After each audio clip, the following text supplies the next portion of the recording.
अपने जीवन की उलझन को से मैं सुलझाऊं।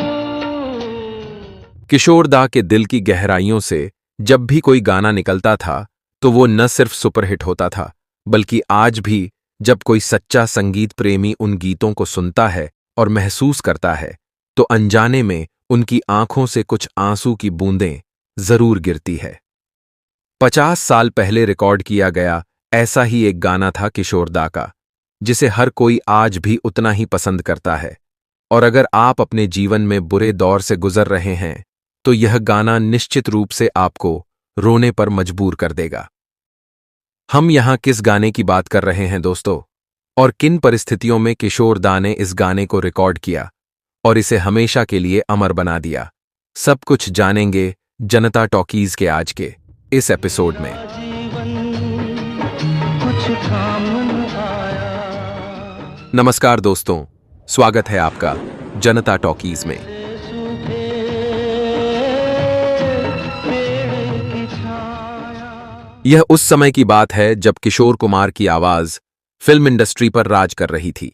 हर निर्माता और संगीत निर्देशक की मांग थी किशोर दा की आवाज।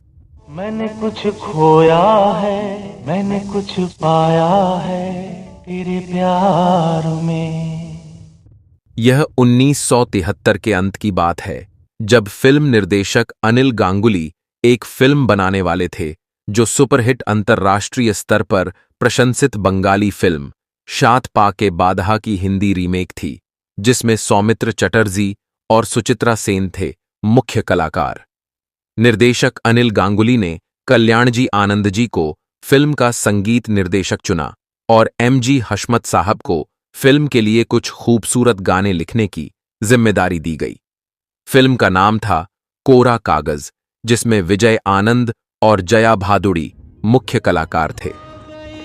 खुशबू हवा में कुछ न रह गया, जीवन कोरा कागज कोरा ही रह गया। एमजी हशमत एक ऐसे गीतकार थे जिन्होंने जिंदगी पर कुछ अविस्मरणीय दुख भरे गीत लिखे थे, और उन अमर गीतों को गाने के लिए उनकी पहली पसंद हमेशा किशोर दा ही रहे। लेकिन दोस्तों, अगर हम एमजी हशमत के गानों पर गौर करें तो उन्होंने अपने गानों में जिंदगी शब्द की जगह जीवन शब्द का अधिकतम बार इस्तेमाल किया था।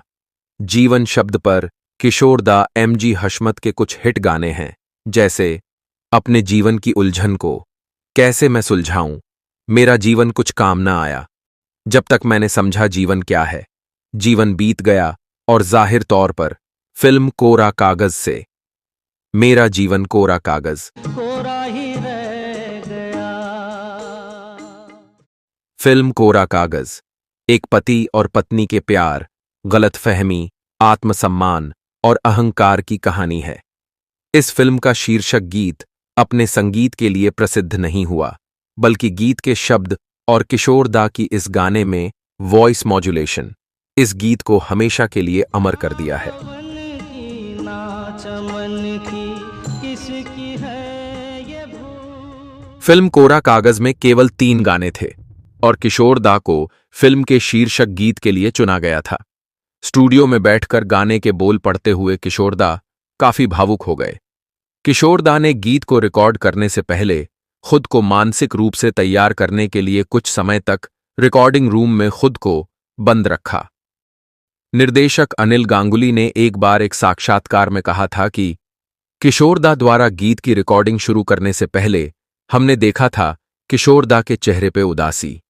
किशोर दा बार बार बोलों को देख रहे थे और पढ़ रहे थे। शायद किशोर दा ने इस गीत के बोलों को अपनी जिंदगी में मिली जख्मों से जोड़ लिया था। शायद किशोर दा ने उस दर्द को महसूस किया होगा जो वे पिछले कई सालों से झेल रहे थे। रूमा जी से तलाक और वर्ष 1969 में मधुबाला जी के निधन के बाद किशोर दा बिल्कुल अकेले हो गए। पूरे देश में इतनी पहचान होने के बावजूद किशोर दा बिना जीवन साथी के बिल्कुल अकेले थे। शायद उस अकेलेपन, उदासी और अपनी पत्नियों से जुदाई ने किशोर दा को इस गीत के हर शब्द को गहराई से महसूस कराया। खबर है, जाना है मुझको कहाँ के सपना हम सफर का साथ रह गया। फिल्म रिलीज होने के बाद यह गाना ब्लॉकबस्टर हिट रहा और दर्शकों के लिए फिल्म देखने की एक मुख्य वजह बन गया। लेकिन दुख की बात है कि इतनी खूबसूरत गाने को 1975 के फिल्म फेयर अवार्ड्स में सिर्फ नॉमिनेशन ही मिला।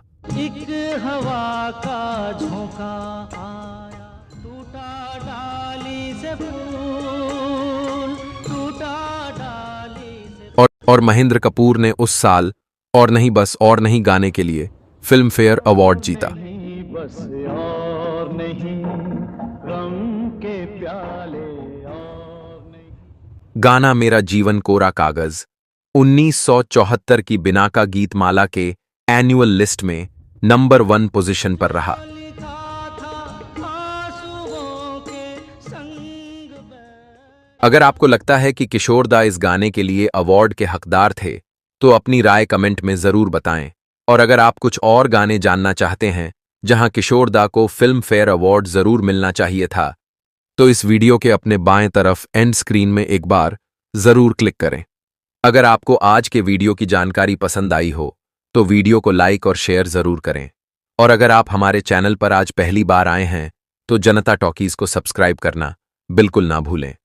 हमसे हमेशा जुड़े रहिए दोस्तों। आपका बहुत बहुत धन्यवाद।